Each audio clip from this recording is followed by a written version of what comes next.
I guess let's get going. It's already, yeah. So yeah, so I came into pretty intense contact with my introvert. Um and yeah, there's just so much going on, right? I had like zero, for the past 5 days, I've had zero space for any sense of like privacy, like physically, emotionally, any of that. There's, whether it was just nursing staff or taking care of Jen or visitors coming in, and yeah, it's intense. And so there's something about just really honoring that part of ourselves, right? Just not fighting it, not making it wrong, not making it a problem, but really just realizing like, oh yeah, there it is. That thing is active right now. And it also made me think of this idea of like, what's your, we all have, I think, a superpower in a way. And one of my superpowers is this capacity to get really myopically focused. It's an amazing tool and trait that I used certainly when I was in the backcountry, right? You're in situations that are not entirely undangerous at times, and your capacity to just deal with the problem at hand and just sort of get the job done. Wonderful. The there's sort of a challenge to that too, which is not everyone rolls that way. And it also at times makes me very sort of mechanical and functional, where I'm just solving the problem, probably classic guy trait, right? But I'm just dealing with the thing at hand, and it creates a bit of a myopic. Sometimes I think maybe the not so pleasant side of that. It can feel to others like there's lack of empathy or lack of emotional attunement. Worst case scenario, it's just like, Ollie, you're just being a jerk. So it made me think of this thing that I learned a long time ago. In Buddhism, there's this idea of the near and far enemies of the virtues, right? So for something like loving kindness, who doesn't want loving kindness or wants to be a conduit of loving kindness? And so the very clear, obvious opposite of that is hatred, right? If you're being hateful towards someone, you're doing everything but being loving or kind. But then there's this sneaky, the Buddhists call it this sort of counterfeit thing, which is called attachment, or another way of saying that would be something like codependence. So sometimes we think we're being in a state of loving kindness, but really what we're doing is we're sort of creating some unhealthy attachments or even codependency. When it comes to compassion, the obvious negative opposite is cruelty or meanness. But then there's this sneaky thing that kicks in when we think we're being compassionate, and actually what we're doing is we're just being pitiful towards someone. Joy, the opposite here is jealousy, is just kind of this, there's this funky energy. That's the opposite of joy.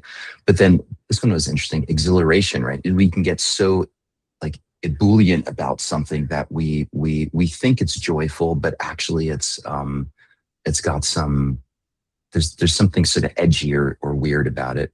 And then the last one is equanimity. Um, Aversion is like, I'm just pushing everything away. Equanimity is all about just really just opening up to like, yeah, this is what is, and I'm okay with it. Aversion is just, I'm pushing it all away. But then you can also fall into this trap of just kind of being indifferent. So you think you're being equanimous. And this one's really hits home for me. But there's almost like a sense of indifference about it. It's like I'm just holding my space and I think I'm practicing equanimity, when in reality there's a flavor of just like, yeah, I'm no longer engaging, or I'm just kind of indifferent to whatever's going on around me.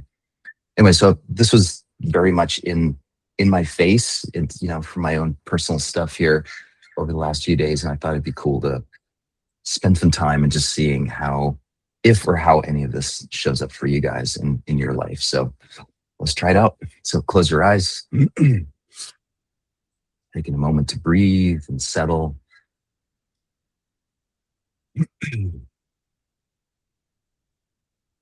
So opening up, so open heart, open mind, open body,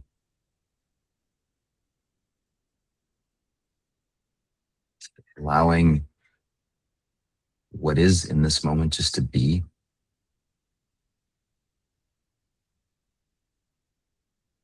So letting sounds be what they are, letting sensations be what they are.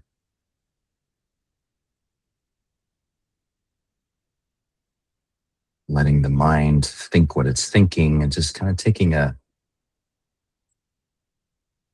step back and just observing, noticing.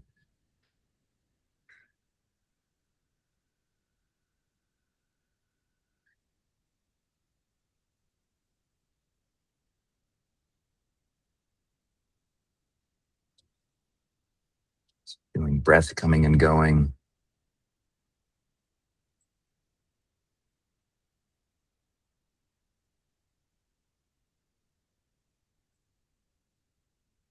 An interesting question here is, how do you know that you're breathing?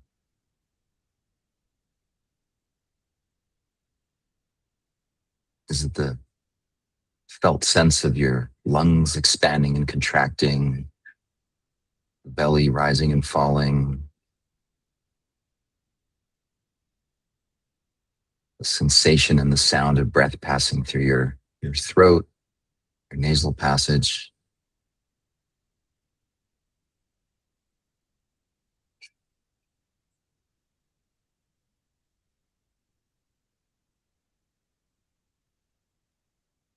And how do you know that you're thinking?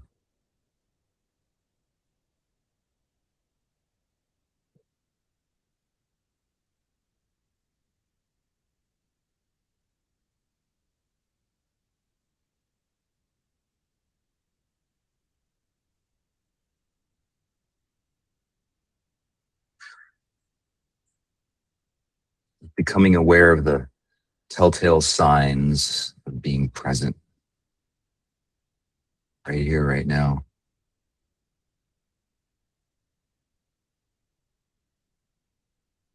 And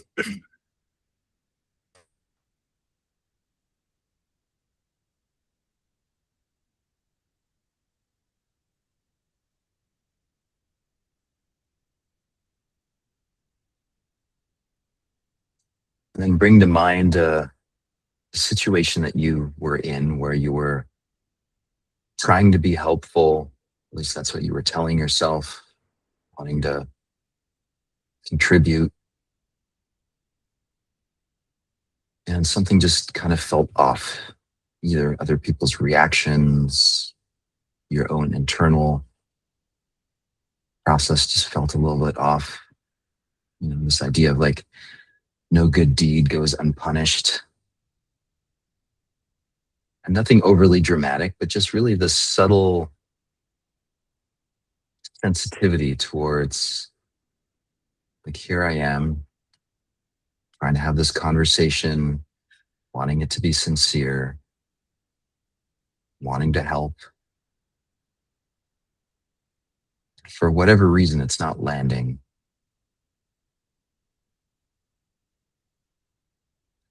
Again, it doesn't need to be like a huge argument, but it's just this cultivating some sense of sensitivity and nuance to what it's like to be us in that situation.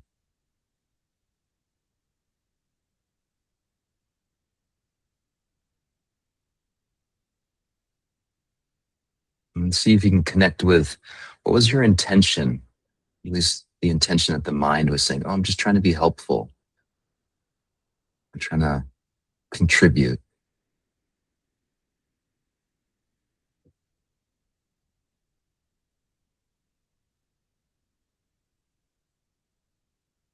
And then for the sake of this exercise, see if you can find the most extreme opposite of what it is that you were intending to do. I was trying to be helpful, might lead to, oh, the obvious opposite is I was trying to like sabotage or hinder or do something like that. And just notice that extreme.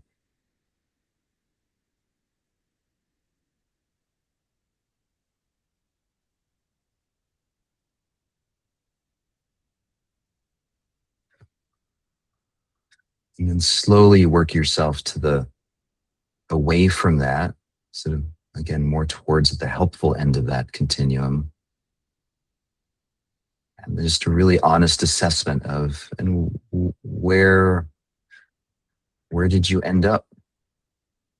You obviously weren't showing up to be unhelpful. If it wasn't landing, like what was going on there?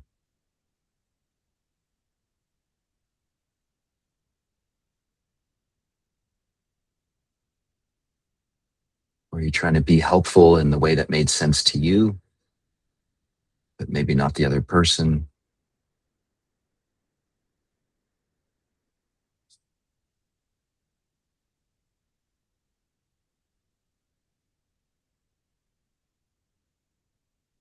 Were you giving to get, doing nice things or what seemed to be like appropriate or kind things, but was there a bit of a hidden agenda there because you wanted someone to appreciate you or say thank you?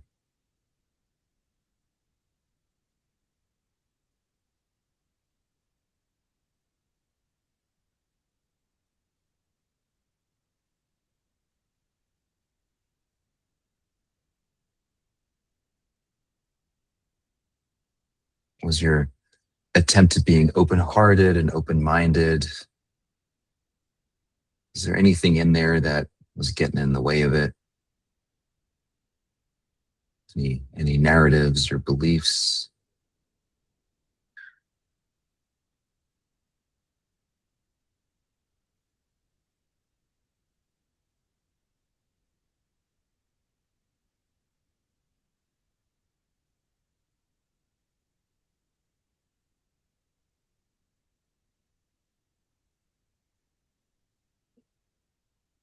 And the goal here is not to beat ourselves up or make ourselves bad in any way, but it's really just some curiosity and some open-heartedness to say, oh yeah,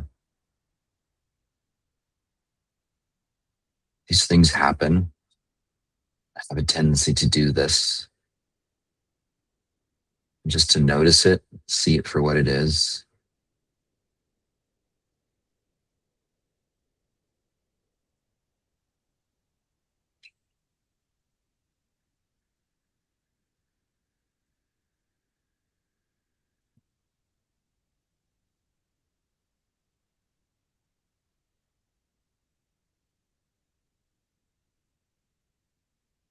Because once we can see it, we can actually do something about it if we want to.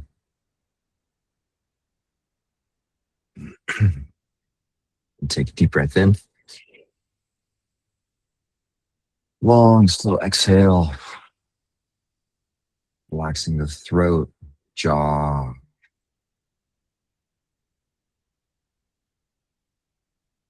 And hold for 5, 4, 3, 2, 1, and in and out. Relaxing the belly and the hands, the fingers. And hold for 5, 4, 3, 2, 1. Open your eyes. Come on back.